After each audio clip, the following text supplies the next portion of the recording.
Hello everyone, and welcome to this online event on the environmental impacts of explosive weapons in populated areas. Let's start because we now have quite a lot of participants already. Welcome to you all. My name is Rasmus, and I work for Norwegian People's Aid, NPA, here in Oslo. And I have the pleasure of chairing today's event. It's co-hosted by NPA and CEOBS, the Conflict and Environment Observatory. In the next 1.5 hours, we will explore the direct and indirect and reverberating effects of the use of explosive weapons in urban areas and the effect such use of explosive weapons has on the environment.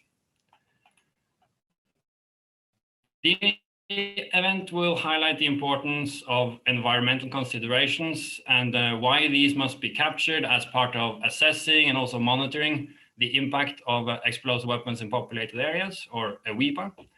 And I assume several speakers will also link the protection of the environment to protection of civilians and their well-being.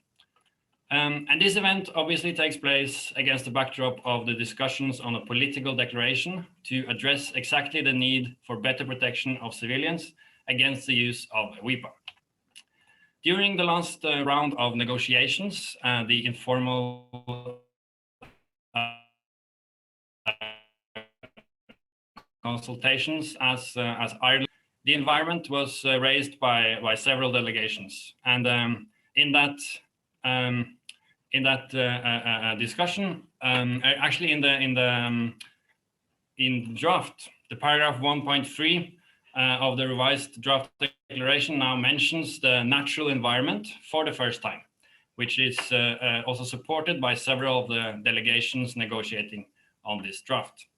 Most delegations actually wanted to see the reference strengthened, and very few, only one delegation spoke against it. We also have CEOBS participating in that event, calling for further strengthening the focus on the long-term damage to the environment by the use of EWIPA. And to address today's topics, from removal to the interconnected environment, and also why the environment is important, although we're talking about wars in cities, we have an excellent list of experts on this topic. We actually have 5 different speakers who will give introductions, shedding light on various aspects of EWIPA and the environment. These speakers, they represent 5 different institutions. We have research, academia, we have the United Nations Environmental Program, we have the NGO sector with the disaster waste recovery and CEOBS, and we have the ICRC. Each speaker will have 10 minutes, and several speakers will also share presentations. So please bear with us just a few seconds while we change between speakers. We'll go through these introductions first and then open the floor for questions. I would also like to inform you that this event is being recorded for your reference and in order to share it with people who may not be able to attend today. After presentations, we will do a round of question and answers, and we are using Zoom today. You may be already familiar with the Q&A function, and we're asking questions to be put to us using this function. This means we, the organizers, can see the questions first, and then we will pick some questions and address these to the speakers in the latter part of the event. So we unfortunately won't see any raised hands, so please use this Q&A function.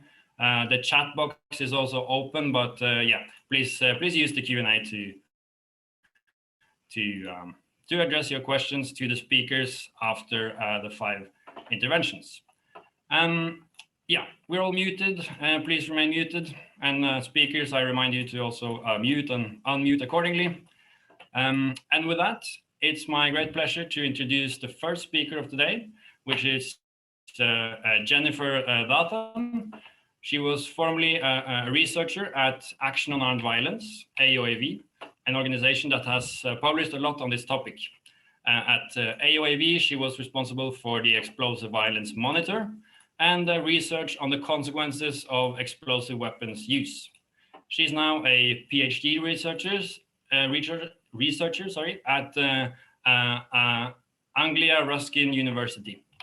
And Jennifer, please share your presentation and take it away.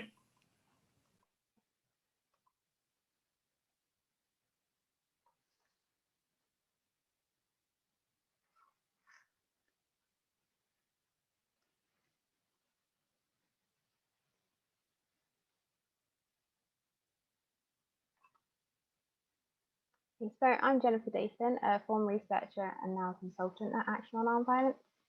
Before I talk about the report in which AOAV looked at some of the environmental consequences, I just wanted to give more of an overview of AOAV's work examining the consequences of explosive weapons, and particularly their use in populated areas, to try and give a better insight into the scale of the problem of explosive weapons in these areas. AOAV has been recording casualties from explosive weapons based on English language media reports since October 2010. This means there is now more than 10 years worth of data collected on these casualties, and this is all available online. In this time, AOAV has collected data for more than 28,000 instances of casualty-causing explosive violence. And these incidents have taken place in more than 120 countries and territories across the globe. So what the data shows is that this violence has consistently disproportionately impacted civilians. So of more than 350,000 casualties recorded, 73%, almost 3/4, were civilians. And when we look at when explosive weapons are used in populated areas, such as residential areas, commercial areas, schools, hospitals, approximately 9 of every 10 casualties were civilians. While in less populated areas, when explosive weapons are used, the level of civilian casualties drops to 25% of those killed and injured. And this trend is consistent among the various weapon types, both manufactured and improvised weapons. So air-launched weapons, airstrikes, drone strikes, barrel bombs, for example, have caused about 1/4 of these civilian casualties. So while half the attacks occurred in populated areas, these attacks account for 91% of all civilian casualties from this weapon type. And it is a similar case with ground-launched weapons, which are responsible for 21% of total civilian casualties. And the trend remains true, with 22% of civilian casualties from ground-launched weapons from attacks on populated areas. And again, the same is true of IEDs. When used in populated areas, 90% of casualties have been civilians. And like with the other launch method types too, most attacks are occurring in populated areas. In total, 60% of all explosive incidents across all weapon types were recorded in populated areas. And it's these incidents that account for the vast majority of civilian casualties occurring from explosive weapons. So to give an idea of some of the worst impacted areas, these include urban residential areas such as neighbourhoods in county cities. There are further 40,000 civilian casualties have occurred in attacks that have hit multiple neighbourhoods, which are recorded in a separate category. So also markets and places of worship. But of course, these figures just touch upon the direct casualties of explosive weapons, while in reality, far more civilians than captured in this data are profoundly affected by the use of these weapons, and of course, particularly when they are used in populated areas. So while the long-term psychological, health, and access impacts have been explored in more detail, the impact such weapons have on the environment has been less examined until more recent years. In 2019, AOAV sought to try to understand some of these environmental impacts better, focusing on the conflicts in Ukraine's Donbass region and the conflict in Syria. And I'll focus on some of these areas here. So infrastructure, one of the key areas examined was infrastructure, particularly as we were seeing the shocking pictures demonstrating levels of destruction occurring across cities in Syria and Iraq, for example. The destruction of buildings releases hazardous materials into the air and on the ground, such as toxic dust and heavy metals, and causes contamination. Further risks are also posed if industrial facilities are hit, and AOAV tried to understand the extent of this destruction better. So, for example, in Donbass, more than 50,000 homes have been destroyed. while in Syria's eastern Ghouta region, in 2018 alone, 34,000 buildings were damaged or destroyed. And such destruction frequently leaves millions of tons of rubble. In Aleppo and Homs, where estimates have been carried out, there was 15 million and 5.3 million tons of debris, respectively. Not only is there the issue of potential pollution to soil and groundwater from the debris, but there are also environmental questions posed when considering the impact of removing the debris, where this debris goes, how it's transported, and what materials are then used to rebuild. And there are many instances of where rubble has been dealt with poorly in the past, and that's caused further environmental hazards.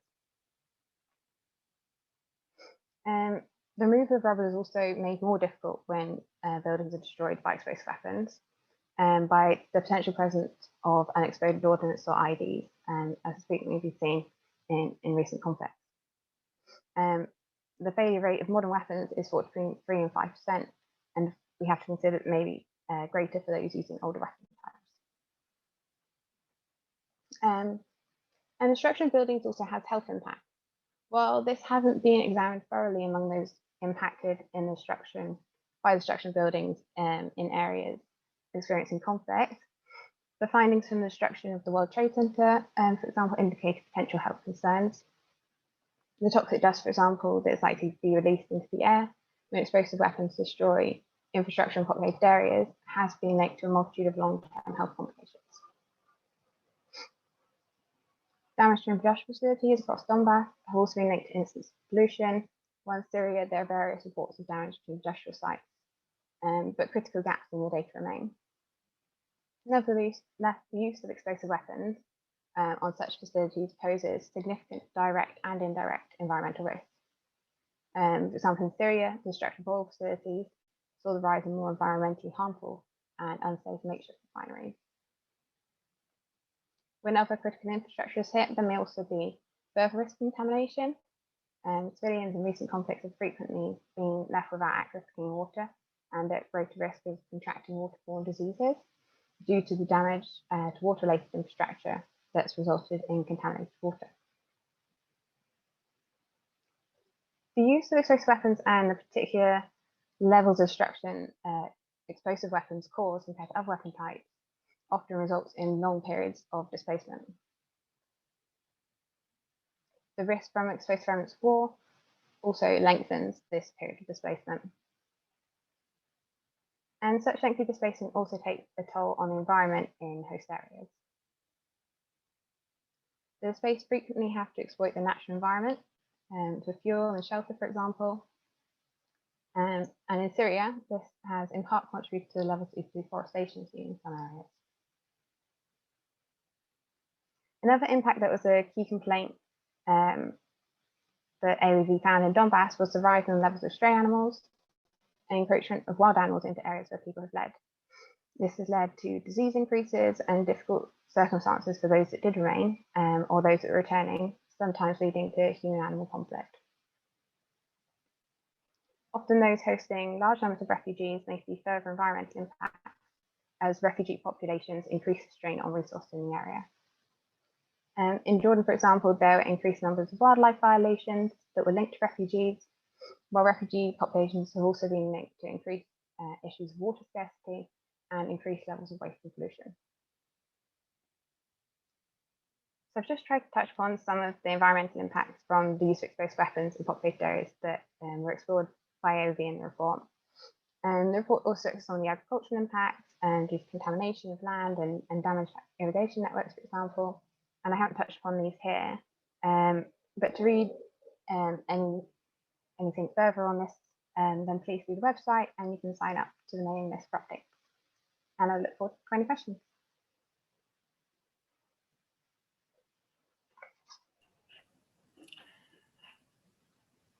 Thank you very much, Jennifer. That was great and a superb introduction to the topic. I particularly took note of the numbers, which speak a very brutal story on the use of explosive weapons and the impact this has on civilians. And there are lots of topic there we can explore further. So yeah, please already start thinking about questions for Jennifer and others via this Q&A function. And yeah, without further ado, we have the next speaker on. That's Hassan Partow from UNEP, United Nations Environmental Program. He works there as a program manager at the Crisis Management branch, and they are working on post-conflict and disaster environmental assessments, and the design and implementation of environmental recovery programs. And since 2003, Hassan has been involved in the branch's programs in Afghanistan, in Congo, in the Democratic Republic of Congo, in Iraq, in Lebanon, Liberia, Rwanda, and Sudan. He's currently leading the branch's post-conflict activities in Iraq, focusing on sustainable debris management and oil pollution cleanup, which I think we will hear more about now. Thanks, Hassan. Okay, good afternoon, everybody. I hope you can hear me well. And thanks, Rasmus, and pleasure to be on this webinar. And my thanks to both CEOBS and NPA for inviting us to participate. So I'll be zooming in on one of the topics which Jennifer spoke about, particularly on debris management, which is, probably one of the most obvious impacts of the use of explosive weapons in built up and populated areas, but also one of the most overlooked. And I'll be specifically drawing on our experience, as was mentioned, from the ISIL conflict in Iraq from 2014 and 2017.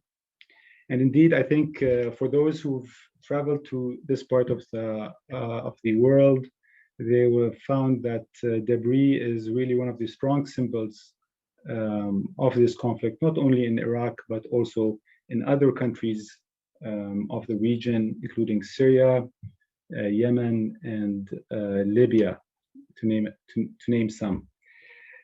So the way I've structured this presentation is to look at different debris-related challenges to help set up the context in terms of looking at the management options when dealing with explosive hazards, and to which also my colleague Martian Biagor will be going more into detail in his presentation. So the first challenge really is one of scale. We're talking really about enormous quantities of debris which have been generated by these conflicts in Iraq. The estimate is over 55 million tons of debris generated from residential buildings alone. So this does not include debris from government buildings and infrastructure, which is also quite substantial. And the situation in Syria is, for example, quite similar, where 1/3 of the housing stock has been damaged or destroyed, according to World Bank estimates from 2017. The second challenge is that this debris is really spread out over a very wide area. In the case of Iraq, it's in the 5 governors that were impacted by the conflict, which represent around 40% of the country. 3 provincial capitals destroyed, 60 towns severely damaged and destroyed, over 1,500 villages also damaged. So it's both debris is not only an urban issue, it's both a rural issue. And I guess the main challenge of this is that the implications that this would have in terms of setting up a complex logistical operation in terms of transport, trucking, and finding disposal sites to absorb all this debris. Another challenge is timing. Most of the debris is typically immediately generated from the conflict. What we call as street debris is immediately accessible and typically removed within a short time frame. So, for example, looking at the case of Mosul, I think most of the street debris was cleared in the first 12, 18 months. But then but that only actually represents maybe 15, 20% of the debris from the conflict. So very much like the tip of the iceberg, while most of the debris will be generated as demining operations move in and as buildings are demolished. So that typically spans over several years and in many cases over decades. So there's also a timing issue here. And to add to this, then there's also the whole conventional construction and demolition waste that is generated from reconstruction as well as normal development activities. Another challenge is one of governance. This is not specific to debris. It's typical of conflict, affected contexts. But really, basically, the bottom line is that it's a very, fragmented situation, both in terms of practical interventions, but also in terms of decision making. So very much a patchwork approach typically is witnessed in these situations where,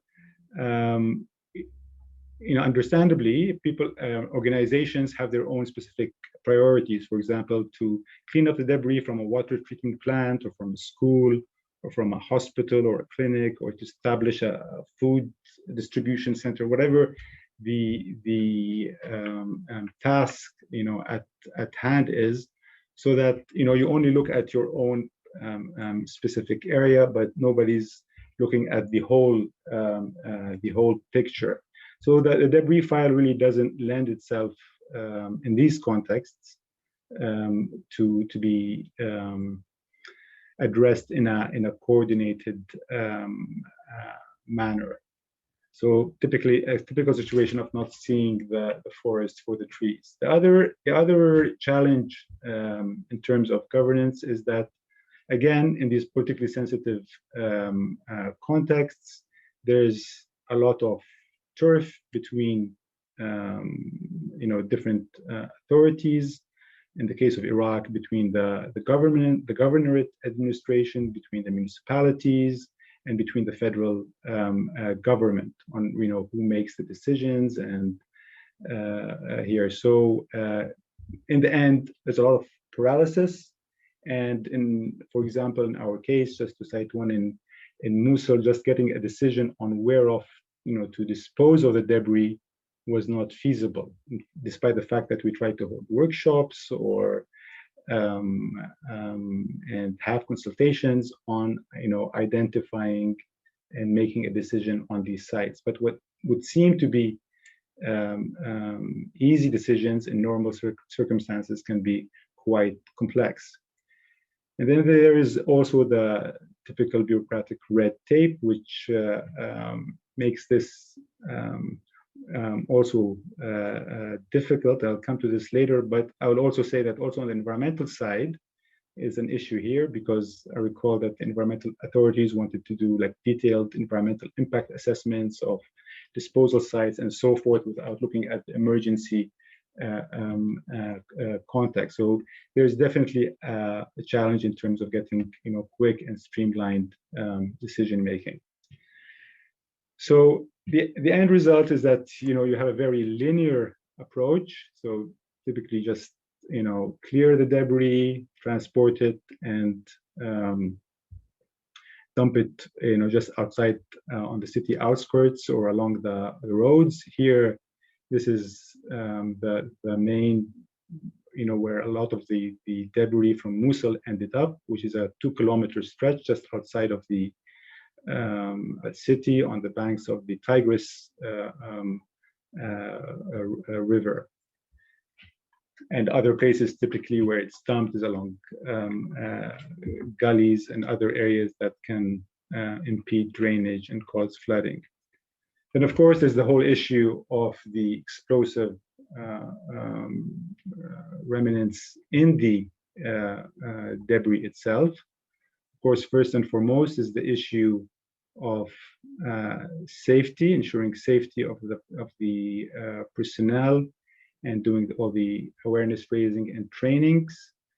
Plus, there's the issue of timing. So it takes a lot of time to get to do this technical surveys on presence of explosives in the debris. A lot of bureaucracy is also involved here, getting the authorizations and permitting to do this, and again, a lot of turf battles on this, which causes a lot of delays. It's also quite expensive to do these technical surveys. So if you have, let's say, a debris management project or here, it can eat up a large part of your project.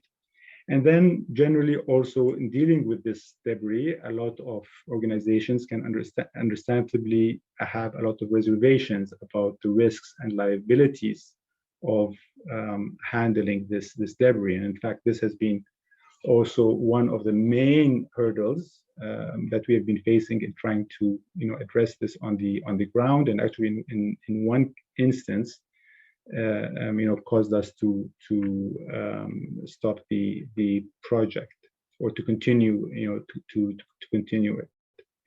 Then there's the issue about chemical contamination from the explosives. Whether it's there or not is sometimes not the central issue. Is that a lot of people in many cases there's no chemical contamination, but the fact that explosives have been used, especially in the context of places like Iraq, where depleted uranium were used in the previous conflicts in the 1990s, and other chemical weapons, then there is that strong memory about that.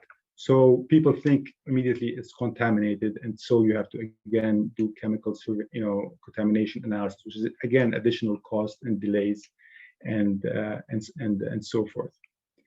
So our kind of approach within UNEP and partners is really to try to move away from this linear to more kind of a circular life cycle approach, where we try to reuse the recycled aggregate, particularly, for example, in road construction. Again, we face another challenge here, which is one of mindsets, particularly in places like Iraq, where, let's say, it's the culture of reusing or recycling is very, let's say, embryonic there. So trying to convince that that this recycled aggregate is usable is a new topic. It's unlike in many other countries. So that's something which also needs to be tackled. Of course, the advantage of reusing this recycling and reusing the aggregate is that it prevents us from needing to do quarrying for the raw materials, which in northern Iraq is a very destructive, environmentally speaking, approach, where they do in-river quarrying. And you can see here on the image the pits, all of these quarrying pits along the main bed of this Tigris River, which is, as you know, is already under severe stress, both from upstream damming plus climate change and so forth. But you can see exactly that these areas on the riverbanks are the most environmentally sensitive and need greater protection, but where for future reconstruction, more coring material will need to come in. At the same time, I think debris management can help address some of the priority area issues in terms of humanitarian support, stabilization, and recovery, because it's also clearly needed in order to establish essential services. But I think the main items where we've seen this is most needed in terms of helping facilitate return of displaced persons, because just the fact that the debris itself is just a physical hurdle for people who would like to return, and it's quite costly for it to be cleared and removed. And that's why a lot of our work is done in collaboration with International Organization for Migration, working on displaced communities.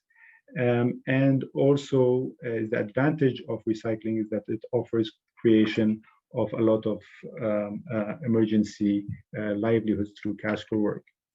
So going forward, I think there's a need really to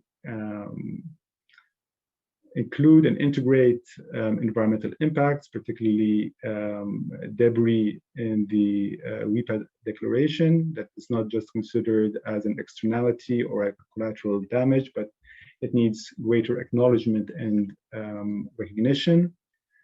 I think there's also more that needs to be done in terms of coupling explosives clearance with debris disposal and management, because what often happens is that, okay, you have a pile or a building that's declared clean, but then that's goes into the main stream of the debris that's generated, so we lose that clean debris. So once the debris is like cleared, it needs really to be secured so that it can go into more sustainable operations like recycling.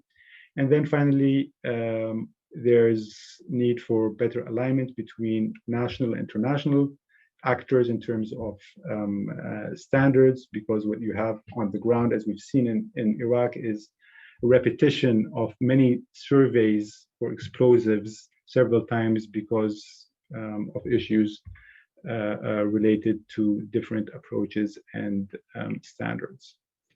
So this is what I wanted to share, and then I'll be happy to take on questions in the Q&A session. And my apologies for going over time, I think. Thank you very much, Hassan. That was very interesting. An important perspective, of course. And yeah, I particularly took note of the different types of debris that you talked about.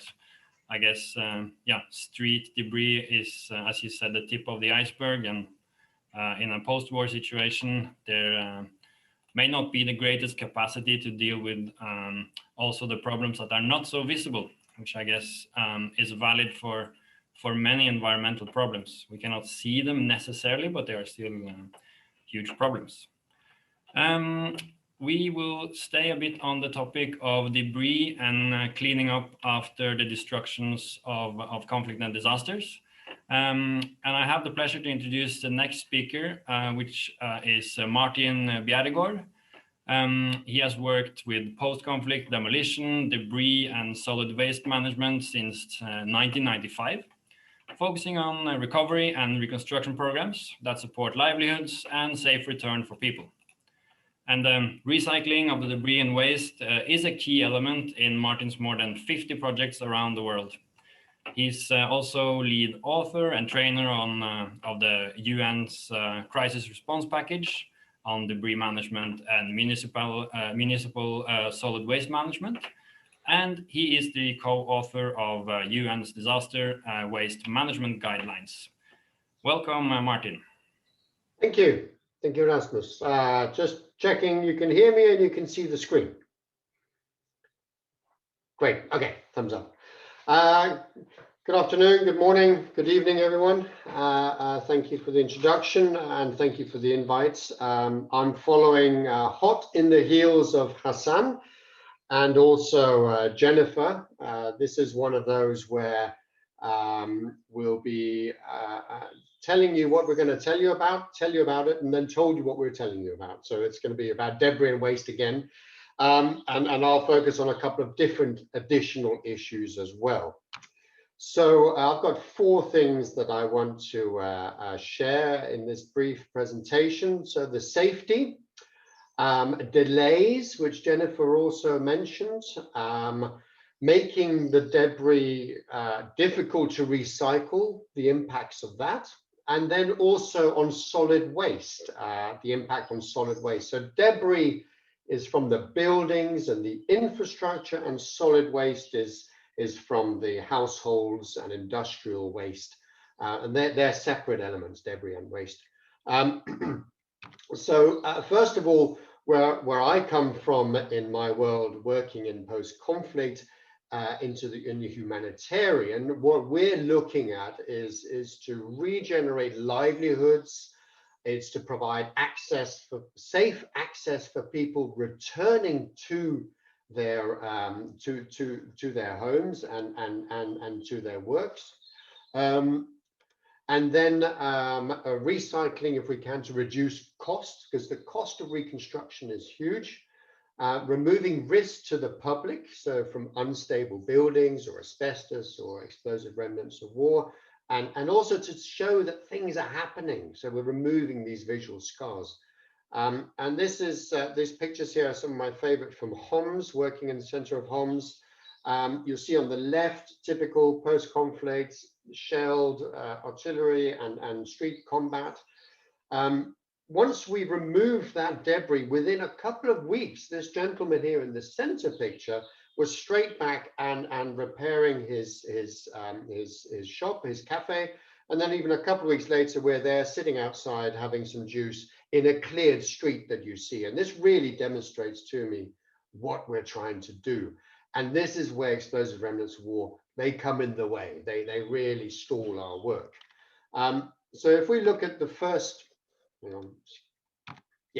so first one was the risks. And it's not just the explosive remnants of war. So where we've had damage in a populated area, we can also sometimes find asbestos. So I know that the explosion in, well, I don't know, Beirut last year might be an example of explosive weapons in populated areas, but we have ongoing issues around asbestos, and we do as well in other industrial locations that have been shelled and bombed. So asbestos will spread in the dust, and it's very difficult to control, and the risks thereof. You've got hazardous waste and substances, you've got chemicals, you've got all sorts of things in the debris. And you've also got human remains. So whenever we find human remains, you have to stop all work, obviously, and respectfully, we have to record the location and follow the proper procedures for that. Where we also have debris, you'll often have lots of other things, snakes, scorpions, and dangerous things. And sometimes we're working in schools, clearing the debris. And even before we've cleared the debris, they're obviously keen to get the schools back. So working in Deir ez-Zor schools at the moment, and we're finding loads of snakes and scorpions in the playground because this debris creates a great habitat for them. Structural instability, so where shelling or warfare has been on, the structural buildings. So if you can imagine a populated area, if you start to move one building that's leaning up against another, the knock-on issues of that, let alone what the debris is and what's in it. And then also where you have a pile of debris, you then get people disposing of their solid waste on top of that debris. So what debris might have been recyclable is now also a mixture of solid waste and household waste, which means it's not recyclable. So there's loads of reverberating, I think Jennifer is a great way, reverberating impacts that just seem to exponentially grow once you start dealing with these issues. Delays, Jennifer mentioned as well, people not being able to go back to their homes safely means that they're going to be finding themselves in IDP camps or in host communities. And that means they're putting a burden on the host communities in Jordan, in the northern parts of Jordan, huge Syrian communities, and taking up a lot of space, taking up resources, taking jobs sometimes from the host communities, and over farming and soil erosion complications. It also means that the residents who aren't able to return safely can't get back to schooling, they can't get back to proper healthcare. And there's difficulty in reinstating the water network and electricity. And again, visual scars on society. I mean, down the bottom left, working in Marawi, late 2017 in October, taking these pictures. And now we're in March 2021. These people are still there. And so this is into the fifth year that they cannot return into Marawi, where no activity has happened yet. And Marawi is full of explosive remnants of war. So a huge challenge. Right, so we've got where we have, if you're driving through a city now and you're seeing demolition works going on, the demolition waste is readily recycled, is around the world, all the demolition waste. But as soon as we have the risk of explosive remnants of war, or the risk of some of those other aspects that come from a building having been damaged by conflict, then you make that debris so much more difficult to recycle, which Hassan was saying as well, means that if you can't recycle the debris, you've got to go and get that construction material equivalent from quarries, which means you've got to go and dig up more raw material from the quarries. You've got to truck and transport it all into the city. So if you have 100 buildings to replace, you've got to get 100 buildings worth of quarry material. So if you can't recycle the debris because of the explosive remnants of war, you're going to put a huge burden on quarries, trucking, transport. You're also going to find somewhere to dump all of your disposal, with some debris which goes into the rivers. So you change water courses, you mess up the environmental habitats and natural flows. And you've got huge emissions and fuel consumption from this work. So really, recycling the debris, it really will reduce the reconstruction costs and emissions and air quality. So you've got some cities where in the reconstruction phase, the trucks are going up and down the roads next to schools and residential areas. So truck routing and all those sort of aspects are key as well in this element. And then finally on solid waste, with landmines, unexploded ordnance, and all other aspects, people won't be able to go back to disposing their solid waste where they used to do. So then all these dump sites start popping up everywhere, and that leads to open burning. Open burning is a huge issue. It's calculated as difficult here. Between 2 to 10% of global CO2 emissions could be coming from open burning. And I think the aviation sector contributes 5%. So we've got a huge issue around open burning, which Engineering X and other partners are looking at more and more. But where you get uncontrolled solid waste, you get open burning, you start getting huge climate impact. So getting back to finding safe places to do solid waste disposal, and then preferably recycling as well. And solid waste that isn't managed properly also decomposes and creates methane, which again exacerbates the greenhouse gases. Solid waste that isn't disposed of properly can leach into the groundwater and contaminate your groundwater. So again, a huge reverberating knock-on effect of damage from conflict here.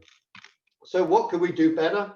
I would like to see maybe having a more structured or streamlined approach to requesting unexploded ordnance surveys, requesting explosive remnants of war surveys, because I've seen so many different types of requests and so many different types of surveys over the years. There's a big difference between the debris, the unexploded remnants of war that's on top of debris. That's fine, you can look for that, but the real risk is when you start digging into the debris, which you can't survey for. So we need to have some mechanisms of consistently monitoring some of this work. And what is it we're asking for of a survey? Because that impacts on the program's insurance, program liabilities, and this. So I think maybe there's an exercise in having a more streamlined, robust, shared So everybody knows what type of surveys there are and what type we should be looking at for different stages of clearing up. Yeah, that was it. Thank you. How do I... Great, thanks a lot, Martin. That was very interesting, and yeah, thanks for also mentioning, like Hassan also did, the issues of recycling and reconstruction. So yeah, on the one hand, cleaning up and reconstruction could have a very positive and very tangible effect on people's lives, I guess. But yeah, on the other hand, reconstruction can also have a negative impact on the environment if needing to extract lots of new resources, and if we cannot recycle the debris, as you said, partly because of VRW, for example. So yeah, thanks, very interesting. Next speaker is, as you can perhaps already see, from the ICRC, the International Committee of the Red Cross. And there we have Michael Talhami joining us today. He's Urban Services Advisor on the Water and Habitat, or WATHAB, at the International Committee of the Red Cross. And Michael focuses on urban policy formation that helps guide humanitarian programming in support of strengthening the resilience of essential services, such as water, sanitation, and energy. Yeah, in addition, he contributes to the ICRC's reflection and on the analysis of the protection of essential services, including the reverberating effects of damage to civilian infrastructure. So thanks a lot for joining us, Michael. Great, thanks, Rasmus. You can hear me and you can see the presentation in full view? Excellent. Okay, thanks for the introduction, and thanks for the invite. I'm going to try to build on and complement what the other speakers have said, especially after Martin touching on solid waste management, to expand things out a little bit more to other essential services. The primary general messages that I'd like you to take away from this presentation is, one, it's not just buildings that are destroyed, but essential civilian services are not immune to the impact of armed conflict. And this extends past just the solid waste to also water supply, wastewater collection and treatment, energy supply, and healthcare. Additionally, critical infrastructure and the interdependencies between services must be carefully understood if a prolonged disruption of essential services is to be avoided. And this really gets us thinking, rather than just about infrastructure and static objects, more about systems. And that's where we can really begin to understand the reverberating effects. We insist that more can be done to protect civilian objects, to mitigate the humanitarian consequences in terms of public health, displacement, and reduced livelihoods on the civilian population, but also in terms of protecting the general environment, and as Jennifer highlighted earlier, the environmental health impacts that actually has. And then finally, we would stress that it is necessary to address the root causes and not just the humanitarian consequences. So to start with, I really wanted to underpin the fact that when we look at in particular, the protracted nature of conflicts, you can look at an organization like the ICRC, and if you look at our top 10 operations, on average, we've been in those contexts for an average of 43 years. So an extremely long period of time. What this has meant is that we're not only working on the emergency response, like you can see in pictures like this of water trucking, setting up tanks and tap stands and providing jerry cans, and pictures of kids around tap stands. But we're actually working on trying to prevent whole systems from collapsing. And we don't do this alone. We're obviously doing this with a number of different humanitarian actors that are providing support to local actors, which are primarily the service providers themselves. They're the ones that are in the lead. And it's not just about, as Hassan said, the scale and the impact that we see in these urban environments, but it's also very much about the complexity. And so if you want to ensure that water infrastructure continues to flow or provide water, then you also need energy supply to remain intact and remain reliable to not only ensure water, but wastewater services to the population. This requires not only the IKEA-style toolkits that we as humanitarian organizations have gotten so used to over the years in terms of the emergency response, but it requires new capabilities to engage with the private sector in terms of repairs and rehabilitation works, as you can see from this picture. It requires technical competencies to engage with engineers and technicians that are in the service provider organizations, and it requires an extremely heavy logistics. If you think of places like Syria, 365 days a year, requiring chemical consumables, for instance, for water treatment after local stocks run dry, this requires a very heavy logistical capability. All of this to say that the provision of services is more than just about infrastructure. It really requires us to focus and ensure the protection for not only infrastructure, but also the provision of consumables, and possibly most importantly, the people, the service providers themselves, who have to operate and maintain this infrastructure. Additionally, we would stress that cities are not made with more war in mind. And this can be seen by the lack of resilience that many service systems have. I'm not talking about necessarily the people, but in urban areas, people are much more reliant on services being provided to them than in rural areas. And typically cities are built with what we would refer to as engineers as single points of failure. They're built in often a very centralized and monolithic type of manner. You can think of Aleppo, for instance, that relies on water supply that originates at the Euphrates River some 80 to 90 kilometers away, with one single point of failure being the Al Hafsa facility and the transmission line that takes it to provide 2 million people with access to water. And so these single points of failure are significant vulnerabilities in terms of service disruption to the population. And here, to really kind of emphasize what we mean when we're talking about reverberating effects, to give you a visual of it, if you look at a system like a water supply system that you can see here, and you see potentially damage to the main water reservoir, everything downstream of that basically shuts down. And so not only do you deprive a much larger area and population from water, but you also deprive other critical infrastructure services from water, for instance, like hospitals or schools. And this is why we say the initial effect of the use of explosive weapons in populated areas trigger humanitarian consequences that affect a much larger part of the population than those in the immediate vicinity of the impact zone. Reverberating effects, though, on their own, shouldn't only be seen as long-term. They can also be very much immediate, and people are affected by armed conflict in populated areas with reverberating effects that go far beyond the visible signs of destruction. This happens to be a picture of the eastern parts of Gaza City near Shijaya, which were largely destroyed. But if you look into the western part of Gaza, where less damage was done, they were heavily impacted by the lack of access to services, since most of those services originated in this eastern part of the city. And this is another reason why we say the impact on and within essential civilian services as a result of the humanitarian consequences are often reasonably foreseeable in space and time.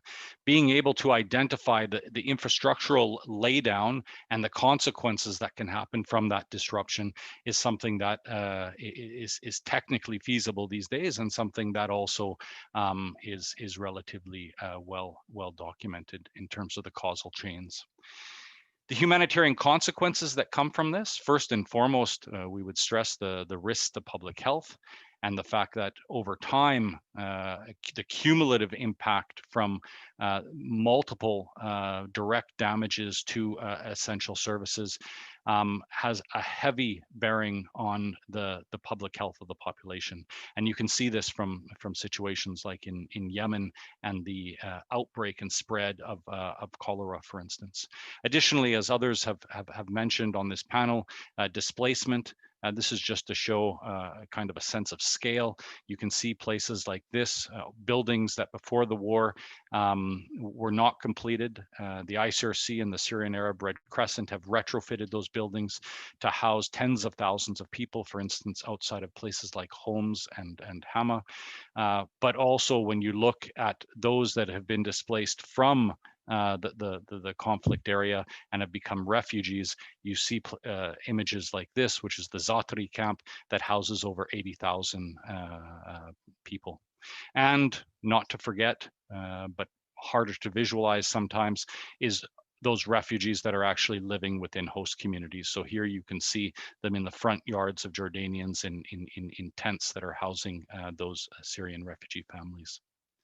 So the impact on the environment, I've primarily focused on essential services and critical infrastructure, and started to talk a bit about the direct damage to critical infrastructure that leads to service failure. You can see images like this and what Hassan talked about in terms of debris removal, but you can also think of large-scale wastewater treatment plants.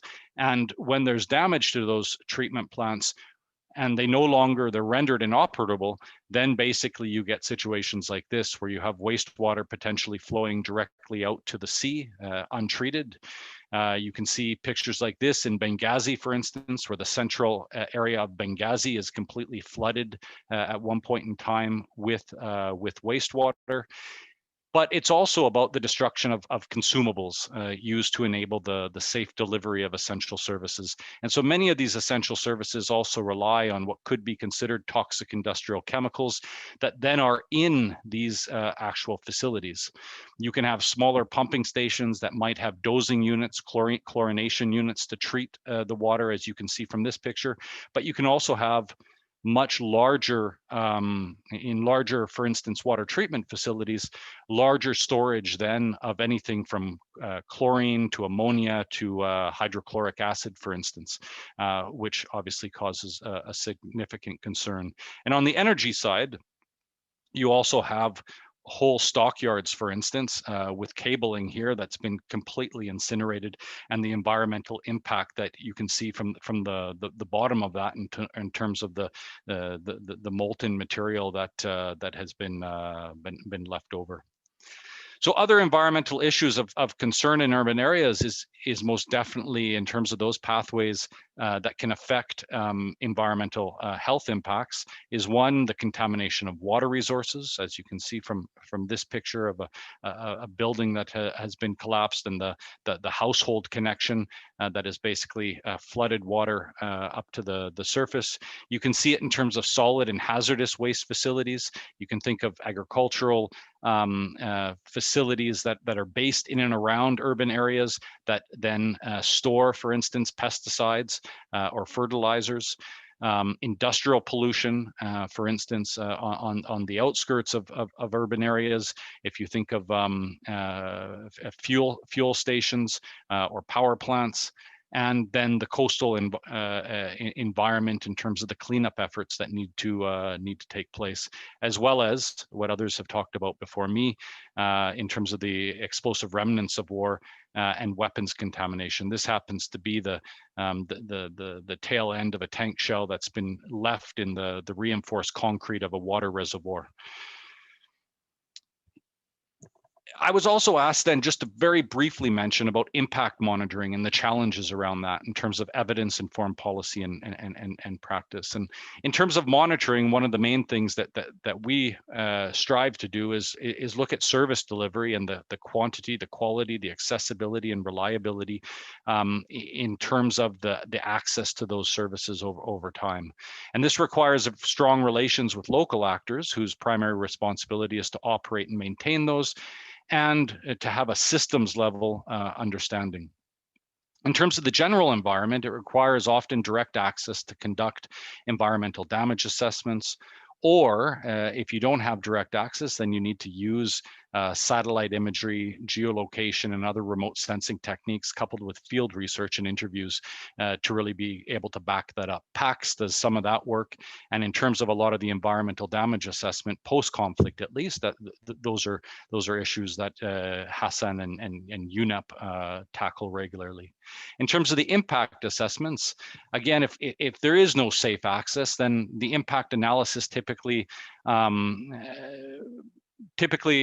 leaves us with broad trends and provides general analysis. This could be brought about by desktop studies on the environmental impacts, on the diagnostic needs assessments that are done by many development actors, like, for instance, the World Bank or GIZ, and then SDG tracking that a recent UNIDIR report has mentioned. But often these will not get to an actual incident-based level of analysis. So my concluding messages are that specific characteristics and vulnerabilities of essential civilian infrastructure and services in populated areas deserves particular attention and care during conduct of hostilities. The provision of services is more than just infrastructure. We need to remember that it also requires people and consumables, that critical infrastructure and the interdependencies between services must be carefully understood if a prolonged disruption of an essential service is to be avoided, that the initial effect of the use of explosive weapons in populated areas can trigger humanitarian consequences that affect a much larger part of the population than in the immediate vicinity of the impact zone, i.e. the reverberating effects, and finally, the impact on essential civilian services, the general environment, the resulting humanitarian consequences are often reasonably foreseeable in space and time.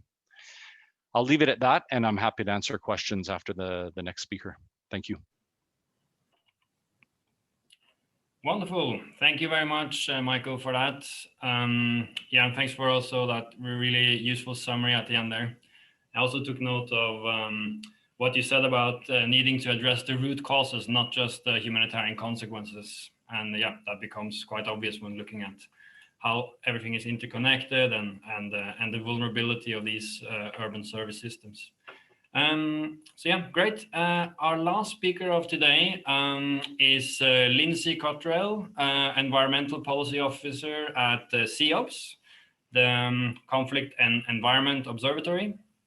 And Linsey, prior to joining CEOBS, she worked in as an environmental consultant in that sector for over 20 years. She has undertaken lots of land assessments, site investigations, and environmental risk assessments on military and commercial sites. She's a chartered environmentalist and registered in the UK as a specialist in land condition. Great to have you as well, Linsey. The floor is yours.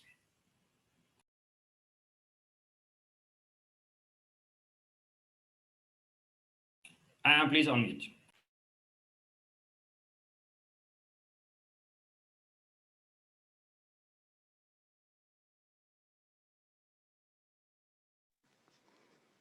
Sorry about that. Thank you, Rasmus.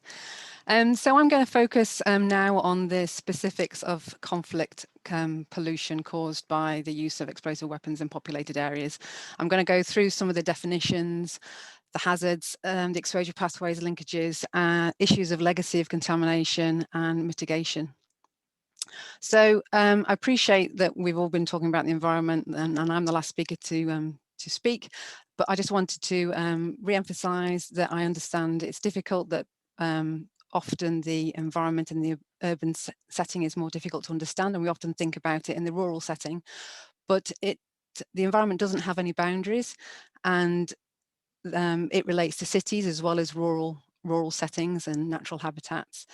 And the nature of environmental harm will change depending upon the setting and the environmental receptors presence. In fact, in an urban setting, it can be even more critical because there's many sources of pollution and more people potentially vulnerable to the risk of environmental exposure. And such environmental degradation can create immediate and long-term exposure for people. Oops. So respect to the urban setting, and I know Michael, for example, has mentioned some of these contaminant sources before, but there'll be a mix of residential, commercial, light industrial, and also in some cases heavy industrial uses. And contaminants released into the environment present a risk to both people, the water environment, and the wider ecosystem. So in addition to the risks of physical injury from the use of explosive weapons, blast injuries, and falling debris, the risks from environmental degradation can be cause both acute and chronic effects. So acute health effects, for example, like skin, nose, throat irritation, respiratory problems, sickness and dizziness. These can be observed fairly immediately or soon after the exposure and can often be linked with a large but short-term dose. It depends, the symptoms often subside once the source is removed, but that depends on what the substance is and the amount of the dose, and permanent damage or even death can still occur from a single exposure. With respect to chronic health effects, this results from exposure to a substance over a longer time, and the symptoms do not usually subside when the exposure stops. So this may be like asthma, kidney or liver disease, or some types of cancer. And chronic health effects are less visible because they take longer to come to fruition, and it's difficult to attribute cause. So to assess the risks from pollution and contamination, we use a source pathway receptor approach. So the source is a contaminant or hazard that may be on the ground or on or under the ground and has a potential to cause harm. A pathway is a route by which a receptor or target could be affected. And for people, this could be inhalation, ingestion, dermal contact. And a receptor is something in the environment that could be adversely affected by the contaminant. So that could be civilians, it could be first responders, it could be humanitarian aid workers, ordnance clearance teams, in the future construction workers, but it could also be a river, pond, lake, groundwater, or property or an ecosystem. And there must be a link for the risks, for there to be a risk of environmental harm. So do forgive me, this is a very long list, but I just wanted to highlight the broad range of potential contaminants of concern that we're talking about. And this will depend on the location and the urban setting. Also the age and nature of construction materials used and the type of mix of land uses. Just highlights why it's important to have area-specific data. People are likely to be exposed to a combination of these contaminants, and their cumulative effects are not always fully understood. The displacement of movement of people also makes epidemiological research and trying to prove a causal link very difficult. Some of these contaminants will persist, will disperse and will degrade in the environment, but many do not, and they will persist for many years. Lead, for example, was constantly recorded at elevated concentrations in the environment after the collapse of the World Trade Center. Likewise for chromium in ambient air, mercury in settled dust. Pcbs, these have been widely used in electrical and hydraulic systems, in transformers and large capacitors, but they've also been widely used in concrete joints, flame retardants, coatings, adhesives, and these can be released into the environment when buildings collapse, for example, and can be present in construction rubble. Dioxins and fluorines can also be formed during combustion. They've been widely detected after building fires. PAHs are another combustion product. They vary in toxicity, but something like benzoapyrene is a common, and again, it's been consistently recorded at high concentrations in air samples after the World Trade Center collapse. Asbestos, has been mentioned already, is still widely present in building fabric, and fibers do not degrade, and once they've been liberated, they can persist in the environment for a long time. And the one I put there on the bottom, which is per and polyfluorinated alkyl substances. So this is a huge group of chemicals. There's over 4,000 of them, and they're widely used in consumer products and industrial applications. But most critically, they're also used in firefighting foams. And they're persistent chemicals, and they can accumulate in humans and animals and the environment. So what I've just tried to present here is a visualization of the source pathway receptor model within a conflict setting. As you can see, there's a number of different exposure points. For example, dermal contact, ingestion of contaminated soils, inhalation of airborne contaminants or soil-derived dust. There's potential for contact and ingestion of contaminated surface water. There's the potential for leaching of contaminants through groundwater, and that may lead to contamination of water supply and consumption of contaminated water supply. There's the dermal contact and ingestion of an inhalation of indoor dusts. And then there's inhalation of vapors and airborne contaminants outdoors. So this is just another illustrative example from the suburbs of Homs, and this is 2011, this Google satellite picture. As you can see, there's a channelized river there. Off the image is the Homs refinery, and through this suburb is a fuel pipeline that was attacked in 2012.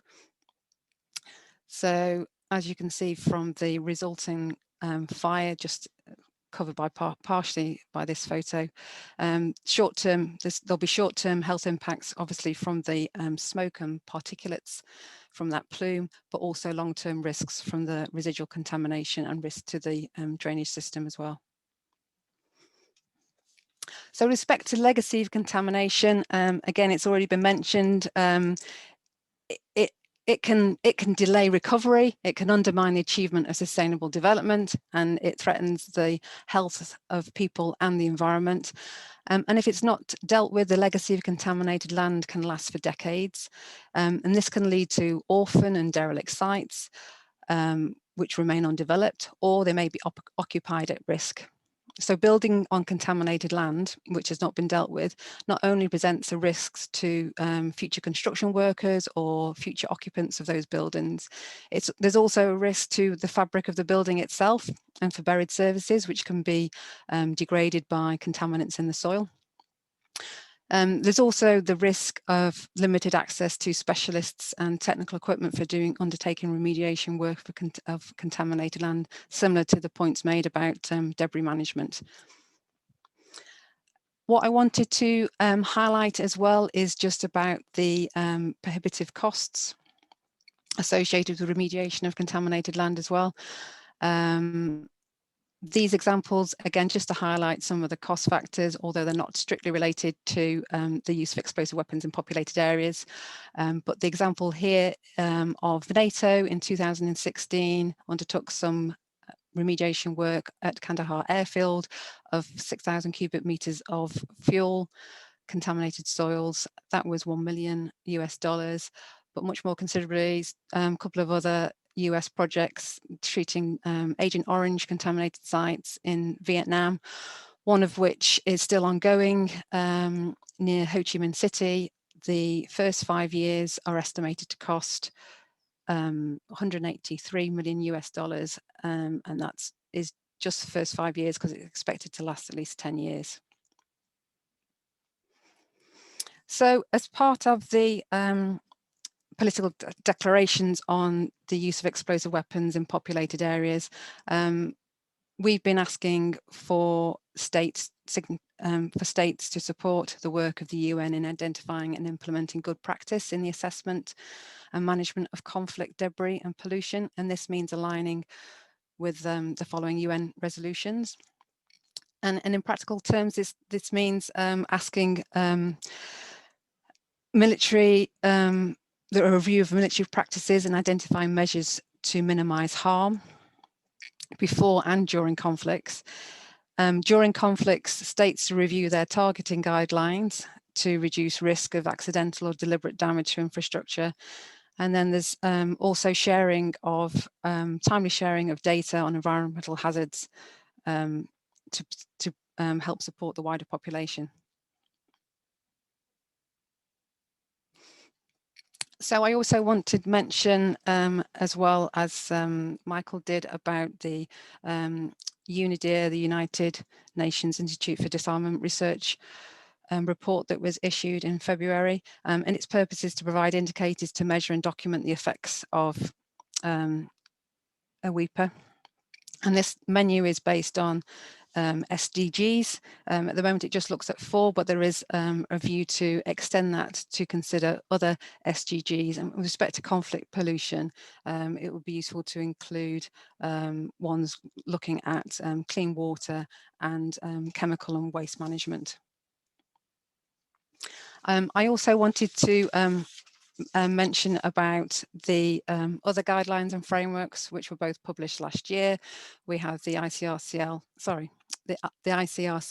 newly revised guidelines which look to strengthen the protection of the environment in armed conflicts, and also the principles on assisting victims on toxic remnants of war, which reiterates the importance of data collection and dissemination of information, which is critical to be able to support victims of toxic remnants of war pollution. So just to summarize, highlighting the importance of the environment even in urban settings, that scale and nature of environmental damage will depend on the setting and local environmental receptors, that there will be a gap between exposure and some chronic health effects. The need for indicators and data collection is critical. There's a need to plan for long-term assistance and the review of military practices to minimize harm before and during conflicts. Thank you. Thank you very much. That was great, and I liked how you brought us back a bit to the political declaration and the negotiations thereof, which I also mentioned in the beginning. Thanks to all speakers. It's been great, and I have certainly learned a lot of new things. I had, for example, never thought about snakes in debris, which is something I learned today from Martin. There is now the possibility to hit the Q&A button. You see it in the bottom of your screen there, and ask a question to the panelists. Please do so. And while you get busy with that, I thought I'd start with one question we have here. And that's on foreseeable effects. And I'm addressing this to Michael then, since he mentioned foreseeable effects of attacks. So with these reverberating effects related to the environment and to infrastructure, how far into the future do you think parties to armed conflict should assess the impacts of their attacks in order to still be on the right side of international humanitarian law? Thanks. Great, thanks for that, Rasmus. So when we talk about the reasonable foreseeability of attacks, this is obviously legal language that then we're trying to unpack in terms of actual operational guidance. And typically what we've said at the ICRC is that if a proper intelligence preparation for the battlefield, or what's equivalent to any military, is done in terms of the precautions in attack that they must take, it is reasonable to think that not all, but many of the civilian objects, the critical civilian infrastructure, especially that which is at ground level, visible, and often has very much a defining characteristics, for instance, like a water treatment plant or a wastewater treatment plant. If you have an engineer that is looking at that, they can definitely help discern not only what it is, but what the potential impact could be on an area. Additionally, not only relying on legal advice in terms of proportionality assessments or collateral damage estimates that are being done, but engineers and potentially even epidemiologists can also help then inform what those causal chains are in terms of the reverberating effects, not only within the system, but then the reverberating effects in terms of the third order effects on the population, be it in terms of public health or displacement or other potential humanitarian consequences. So that's why we really kind of underpin the fact that more can be done and more needs to be invested in terms of prevention And in legal terms, those are the precautions that need to be taken, all reasonable precautions that need to be taken prior to an attack.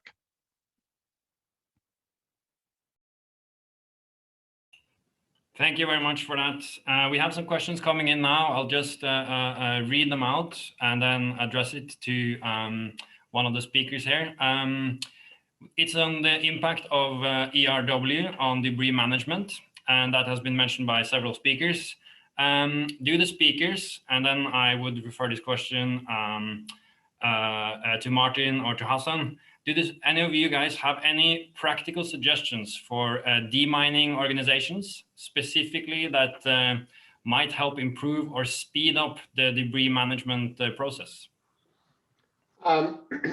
Thank you. Yes, well, some of the response, I think, from the demining organizations, some of the response complications are just as much to do with the authorizations that they get in order to deploy, in order to actually come and support. Because, for example, we know at the moment in Baghdad for Iraq, getting a demining organization out is broiled a bit in bureaucracy. So you don't just phone and then somebody's there a couple of days later or a couple of weeks later, and then you've also got the payment thing. So so apart from the obvious bureaucratic hindrance, I think what I would like to see is a standard sort of, maybe like a menu list. So if the demining organizations could get together and say to the debris organizations around the world, saying, when you ask for this type of survey, it is this. When you ask for this, it is, we offer type A, B, and C.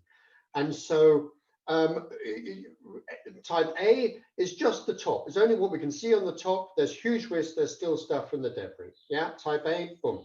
Type B, we stay and we actually stand with you so that whilst you're digging through, because I know you can do awareness around stop work if it looks like this, or don't do that if it does this. But then what happens is we stop work and then we've got a phone and say, can you come back out? We think we might have found something. And there's lots of delays around that. Because then we have to move on to another site, demobilize, wait for somebody to come, and then come back again. So I think a standardized menu list of what services you get from a demining organization would be great. Also, a very sort of checklist of how to manage a debris site when you found something. What's the exclusion zone? What protection wear should you have? And I know this is, you can get this from all demining organizations, but it seems to be slightly different from each one, and it can get really confusing for us who are not deminers to know exactly what to ask for and when to get it. So I'd like to see some sort of standardized approach. And what else do we have here? Protection, awareness, yeah, awareness raising, but I think that's already done a lot with demining. Yeah, so I think those are my 2 pence.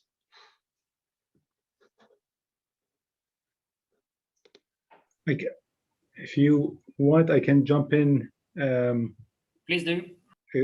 Quickly here. Yes, two things to add to what Martin said. One is related to kind of needed a more standardized approach. Particularly what we see is that there doesn't seem to be in many of these situations like one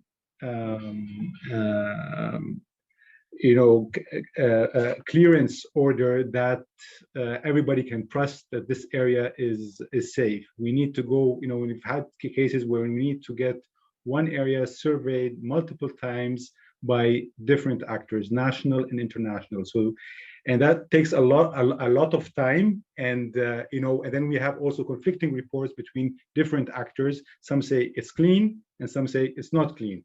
So that again complicates things on the ground and causes, especially when you're dealing with risks and liabilities. The other thing for mining actors, I think, is that once they've cleared an area or a debris pile or a building, is to link up and see how they can secure that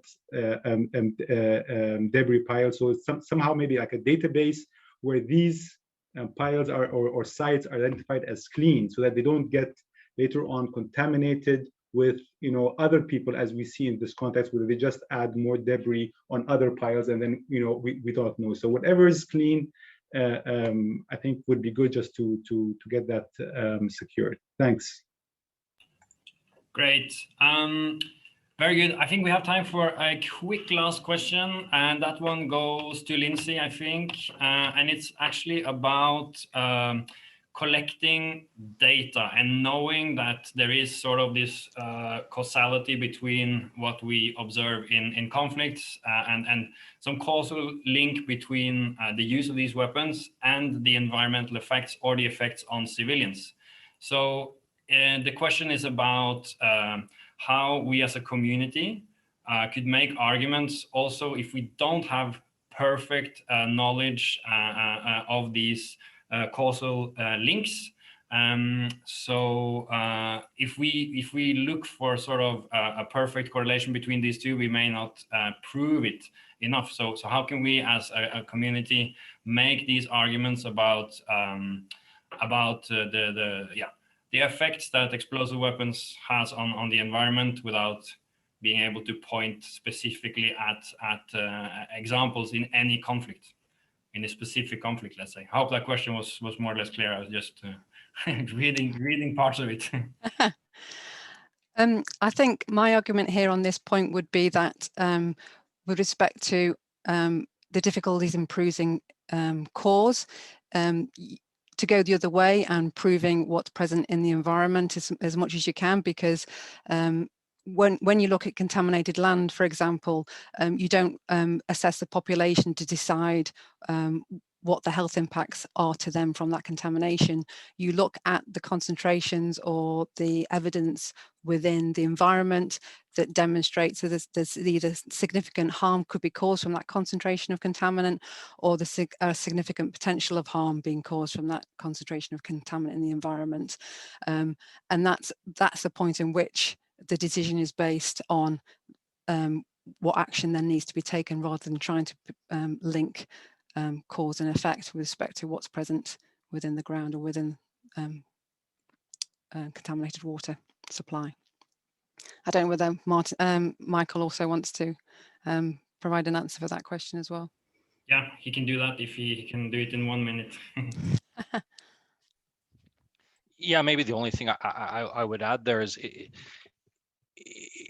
in protracted related settings, it's obvious that there's a cumulative effect and a continuous degradation then of not only service provision but also the environment, and that's something that I think, you know, as a humanitarian actor working on the ground, we're very much aware of, and at the same time knowing how complex and challenging it is for military actors operating in urban environments.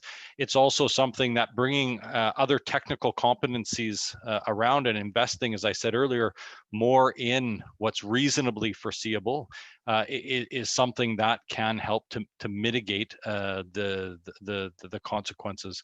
But definitely it's very clear that the destruction of any one individual civilian object will be a contributor then to the broader effects that take place, but might not be obviously the only contributor to actually causing those broader reverberating effects that take place. So the time element in there, I think, is important to also factor in. Great. We have reached the time we set aside for this event, unfortunately, although we could have discussed this for a lot longer. So I'm left with just thanking all participants for having given excellent presentations today. Very broad topics were discussed, and yeah, I certainly learned a lot. And thanks also to everyone asking questions. And I can just refer you, if you want to learn more about this topic, to the respective web pages of the organizations having talked today. There is a lot of information out there, and this debate will certainly continue as we continue with the negotiations on this political declaration on the use of explosive weapons in populated areas, and with urban warfare as a phenomenon more broadly. So thank you everyone for joining us today. And yeah, have a very good afternoon or morning, wherever you are, or evening.